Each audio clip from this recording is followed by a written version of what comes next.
Hello everyone. तो SSC GD exam का ये जो आज आपका वीडियो है लास्ट वीडियो रहने वाला है और कल आपका री एग्ज़ाम है, यानी कि 30 मार्च को जो है री एग्ज़ाम होगा और 30 मार्च को हम आपके चारों शिफ्टों का एनालिसिस करेंगे। तो जिन लोगों ने पीछे के वीडियो नहीं देखे हैं वो जाकर के 7 वीडियो देख सकते हैं। ये आज आपका 8वां वीडियो है। उसके बाद री एग्ज़ाम के बाद आपको पता ही है आप लोगों के आंसर की आ जाएगी।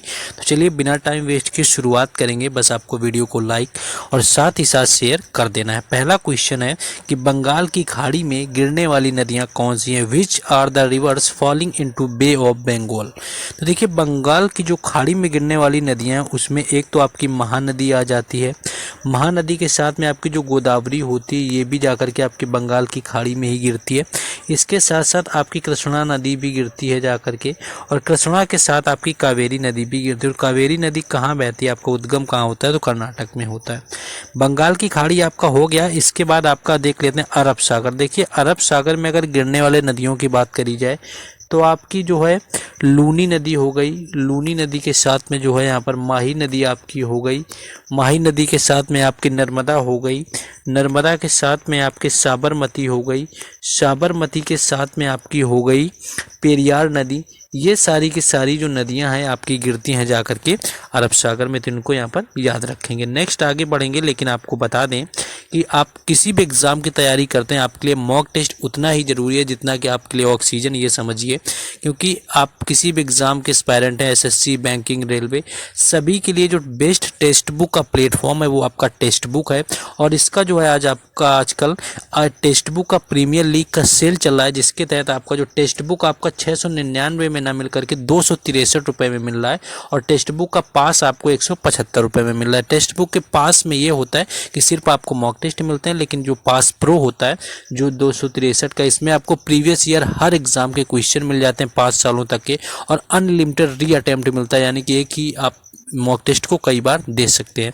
तो सबसे बेहतर आपका पॉज प्रो ही होता है, बाकी आप जो चाहें ले सकते हैं। इसके लिए आपको मेरा कूपन कोड यूज करना है राज10, जिसका लिंक डिस्क्रिप्शन में दे दिया गया है। वहां से जाकर के आपको परचेज करेंगे 12% का ऑफ मिल जाएगा और 263 में पासबुक आपका मिल जाएगा टेक्स्ट बुक का। देखिए सस्ता है, इतना सस्ता आपका नहीं होता है, ऑफर चल रहा है, आप ले सकते हैं। सबसे बेहतर आपके लिए प्लेटफॉर्म है, चाहे आप किसी भी एग्जाम की तैयारी करते हैं। बाकी मेरा कूपन कोड आप राज10 जो है यूज रखेंगे, याद रखेंगे। नेक्स्ट क्वेश्चन है, वेदों की ओर लौटो का नारा किसने दिया? देखिए वेदों की ओर लौटो का जो नारा है वो दिया गया था दयानंद सरस्वती के द्वारा। ये दयानंद सरस्वती ने दिया हुआ था वेदों की ओर लौटो।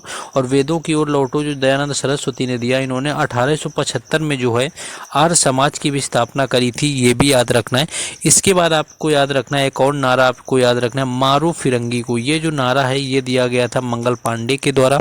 इसके साथ याद रखना है आराम हराम है। कुछ लोग इसमें महात्मा गांधी लगा देते हैं, लेकिन जो आराम हराम है ये नारा दिया गया था आपका दिया गया पंडित जवाहरलाल नेहरू के द्वारा। और बाकी स्वराज मेरा जन्म सिद्ध अधिकार है, ये आपके लोकमान्य तिलक का आपका दिया हुआ नारा है। नेक्स्ट क्वेश्चन है कि जनगणना अधिनियम कब पारित हुआ था? देखिए जनगणना अगर अधिनियम की बात करें तो ये आपका पारित हुआ 1948 में, और इसके बाद से जो आपके नियमित जनगणना होने लगी थी। और वैसे आपकी पहली जनगणना 1875 में 72 में हुई थी, लेकिन आधिकारिक जनगणना 1881 में हुई थी। बाकी अधिनियम है 1948 में आया। और जो इसकी जनगणना जो आपकी कराने की जिम्मेदारी होती है वो महारजिस्ट्रार जो होता है, यानी कि महारजिस्ट्रार और जो जनगणना आयुक्त होता है उसके द्वारा इसकी जनगणना कराई जाती है। और ये यूपी पुलिस के एग्जाम में क्वेश्चन पूछा गया था कि कौन जनगणना करवाता है। बाकी ये आपकी 15वीं जनगणना है 2011 वाली, और आज़ादी के बाद से देखेंगे तो 7वीं जनगणना है, ये भी आपको याद रखना है। और बाकी गृह मंत्रालय के अंतर्गत आती है आपकी जनगणना। नेक्स्ट क्वेश्चन है कि रऊप नृत्य किस राज्य का है? देखिए रऊप नृत्य आपसे पूछा गया है जम्मू कश्मीर, इसका राइट आंसर हो जाएगा। यानी कि जो रऊप नृत्य है वो जम्मू कश्मीर का है। बाकी अगर आपसे लावड़ी नृत्य कोई पूछ ले, लावड़ी नृत्य के साथ में आपका जो तमाशा नृत्य पूछ ले, ये आपका दोनों संबंधित है महाराष्ट्र से। लावड़ी और तमाशा दोनों हैं ये महाराष्ट्र के हैं। और आपका जैसे नाटी लोक नृत्य हो गया, नाटी नृत्य अगर आपसे पूछे तो ये आपका हिमाचल प्रदेश का होता है नाटी। और मुखौटा नृत्य अगर पूछे तो मुखौटा नृत्य आपका होता है आपका लद्दाख का। बाकी आपका गंभीरा वगैरह जो होता है बाउल वगैरह ये पश्चिम बंगाल का। नेक्स्ट क्वेश्चन है नेक्स्ट है कि आपका पद्म श्री पाने वाली पहली अभिनेत्री कौन थी? Who was the first actress received the Padma Shri? तो इसकी बात करें तो ये नरगिस को मिला हुआ था, यानी कि नरगिस पहली अभिनेत्री थी जिनको पद्म श्री मिला, और ये मिला 1958 में, यानी कि 1958 में जो है नरगिस को मिला हुआ था। बाकी अगर आपसे पूछे कि पद्म विभूषण पाने वाले पहले खिलाड़ी कौन थे, अगर पद्म विभूषण पाने वाले पहले खिलाड़ी की बात होगी तो उसका राइट आंसर होता है विश्वनाथ आनंद, यानी कि विश्वनाथ आनंद पहले खिलाड़ी थे जिनको मिला हुआ था आपका पद्म विभूषण, और शतरंज के खिलाड़ी हैं। लेकिन पद्म श्री पाने वाली पहली भारतीय महिला खिलाड़ी, यानी कि पहली भारतीय महिला खिलाड़ी कौन सी हुई जिसको पद्म श्री मिला? तो ये पहली भारतीय जो महिला खिलाड़ी है पद्म श्री पाने वाली, वो आरती साहा थी। एक एक पॉइंट याद रखना है, क्वेश्चन मिलेंगे। और यही अगर विभूषण पूछ ले, यानी कि पहली भारतीय महिला खिलाड़ी जिसको पद्म विभूषण मिला, वो हो जाएगा मैरी कॉम। और मैरी कॉम क्या है? भारत की मुक्केबाजी से संबंधित खिलाड़ी हैं। नेक्स्ट क्वेश्चन है कि अवसादी चट्टानें कौन सी हैं? देखिए, अवसादी अगर चट्टान की बात करी जाए कौन सी हैं, तो अवसादी चट्टानों को ही आपका क्या बोलते हैं? द्वितीयक चट्टान भी इसी को बोला जाता है, यानी द्वितीयक चट्टान होता है। और इसमें आपका आ जाता है बलुआ पत्थर हो गया, बलुआ पत्थर आपका आता है अवसादी चट्टान में, और साथ साथ चूना पत्थर, ये आपके आते हैं अवसादी चट्टान के अंतर्गत। आग्नेय अगर आपसे पूछे आग्नेय चट्टानों की अगर कोई बात करे तो आग्नेय चट्टानों में आपका ग्रेनाइट आ जाता है, यानी कि जो ग्रेनाइट होता है ये आपका आग्नेय चट्टान में आता है। बेसाल्ट आपका हो जाता है, ये भी आपका आग्नेय चट्टान में आता है। नेक्स्ट क्वेश्चन आगे देखेंगे आपका। देखिए, एग्जाम का एनालिसिस सारे शिफ्टों का कराएंगे तो आपको अच्छे से देखना है कि आपका लेवल क्या रहा हुआ था। नेक्स्ट है कि किस मौर्य शासक को अमित्रघात कहा जाता है? विच Maurya ruler is called Amitraghata? देखिए, ये कहा जाता है बिंदुसार को। बिंदुसार की बात करें तो ये मौर्य साम्राज्य का दूसरा शासक हुआ बिंदुसार, जिसको अमित्रघात के नाम से जानते हैं। और मौर्य वंश का जो पहला शासक था वो था चंद्रगुप्त, सभी को पता है। और बिंदुसार का जो बेटा हुआ था वो अशोक हुआ था। और मौर्य वंश की स्थापना जो करी थी चंद्रगुप्त मौर्य ने 322 ईस्वी में करी हुई थी, ये आपको याद रखना है। नेक्स्ट क्वेश्चन आगे है। नेक्स्ट है कि 1857 की क्रांति में लखनऊ से किसने नेतृत्व किया हुआ था? तो देखिए, 1857 की क्रांति से अगर लखनऊ की बात करें तो लखनऊ से थी बेगम हजरत महल, यानी बेगम हजरत महल थी, इन्होंने लखनऊ से नेतृत्व किया 1857 क्रांति का। बाकी कानपुर से पूछे किसने किया, तो कानपुर से किया हुआ था तात्या टोपे ने। और आपके बात करें दिल्ली से बात करें तो दिल्ली से किया हुआ था बहादुर शाह जफर ने, बहादुर शाह जफर के द्वारा दिल्ली से किया गया था। और यहाँ पर रानी जो लक्ष्मीबाई थी, झांसी की रानी जिनको बोलते हैं, तो लक्ष्मीबाई ने झांसी से नेतृत्व 1857 की क्रांति का किया हुआ था। बाकी मेरठ से किया हुआ था मंगल पांडे ने, जिन्होंने नारा दिया हुआ है मारो फिरंगी को। नेक्स्ट क्वेश्चन है कि होला मोहल्ला महोत्सव किस समुदाय के लोग मनाते हैं? People of which community celebrate होला मोहल्ला महोत्सव? तो देखिए, ये मनाया जाता है सिख समुदाय के द्वारा, यानी कि सिख जो समुदाय के लोग होते हैं वो होला मोहल्ला मनाते हैं। और अगर बात करें होला मोहल्ला की तो पंजाब राज्य से इसका संबंध है। और पंजाब का आपका बैसाखी कई बार आपका भी पीछे पूछा गया एग्जाम में, तो ये भी आपका पंजाब का है और इसको सिख समुदाय के लोग मनाते हैं। पंजाब का आपका त्यौहार है होला मोहल्ला।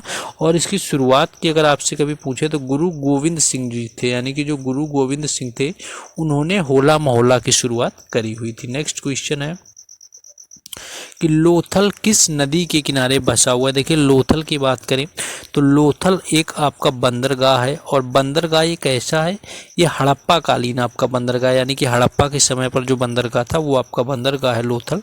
और ये आपके गुजरात में है, कभी कभी इसका आपका पूछ लेते हैं स्थान कहाँ पर है, तो ये गुजरात में है लोथल।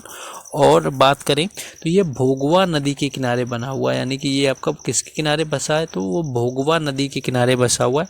और भोगवा जो नदी है ये साबरमती नदी की उपनदी है, यानी कि साबरमती अगर बात करें तो ये साबरमती जो नदी है उसकी उपनदी है भोगवा, जिसके किनारे आपका लोथल बना हुआ है। बाकी अगर हड़प्पा की बात करें कि हड़प्पा किस नदी के किनारे है, तो वो रावी है। और अगर मोहनजोदड़ो की बात करें तो मोहनजोदड़ो है सिंधु नदी के किनारे। ये भी याद रखना है, आपसे पूछ सकते हैं एग्जाम में। नेक्स्ट क्वेश्चन आगे देखिए, हर अपडेट हम आपको टेलीग्राम चैनल और व्हाट्सएप ग्रुप पर देंगे, जिनके लिंक आपको डिस्क्रिप्शन में दिए गए हैं, तो उनसे आपको जुड़ जाना है। बाकी टेक्स्ट बुक परचेज करने का भी लिंक आपको डिस्क्रिप्शन में दिया गया है। नेक्स्ट है कि भाखड़ा नागल बांध किस नदी पर बना हुआ है। देखिए, भाखड़ा नागल बांध की बात करें तो ये आपका बना हुआ है सतलज नदी पर। सतलज नदी इसका राइट आंसर हो जाएगा। लेकिन अगर आपसे ये पूछे कि ये आपका जो है कि किस राज्य में है, तो ये आपका पंजाब में भी बना हुआ है और पंजाब के साथ में हिमाचल प्रदेश, यानी कि पंजाब और हिमाचल प्रदेश की सीमा पर बना हुआ है भाखड़ा नागल बांध। अगर आपसे हीराकुंड बांध पूछ ले कि हीराकुंड जो बांध है वो किस नदी पर है, तो वो आपका बना है महानदी पर। हीराकुंड बांध महानदी पर बना हुआ है। और हीराकुंड बांध की अगर बात करें तो आपका ये उड़ीसा में है। अगर आपसे राज्य पूछे तो उड़ीसा में हीराकुंड बांध और बना हुआ है महानदी पर। नेक्स्ट क्वेश्चन है कि बांग्लादेश की आधिकारिक भाषा क्या, what is the official language of Bangladesh. तो बांग्लादेश की जो ऑफिशियल लैंग्वेज है वो है आपकी बंगाली। बंगाली आपकी आधिकारिक भाषा है इसकी। और अगर इसकी राजधानी आपसे पूछ ले, आपको पता है कि ढाका होती है, और इसकी मुद्रा जो होती है वो टका होती है। ये भी पुलिस के एग्जाम में पूछा गया था कि टका किस देश की मुद्रा है, तो बांग्लादेश की है। और आप क्या याद रखेंगे, हाँ, इसका राष्ट्रीय खेल याद रख सकते हैं कि जो कबड्डी है वो बांग्लादेश का राष्ट्रीय खेल होता है। और बाकी अगर आपसे भूटान का पूछे तो भूटान का फिर तीरंदाजी होता है। नेक्स्ट क्वेश्चन आगे है कि यक्षगान किस राज्य का नृत्य है। देखिए, यक्षगान की अगर बात करें कि किसका आपका नृत्य है, तो यक्षगान आपका कर्नाटक से संबंधित है। कम से कम 10 से 20 बार एसएससी एग्जामों में पूछा गया है।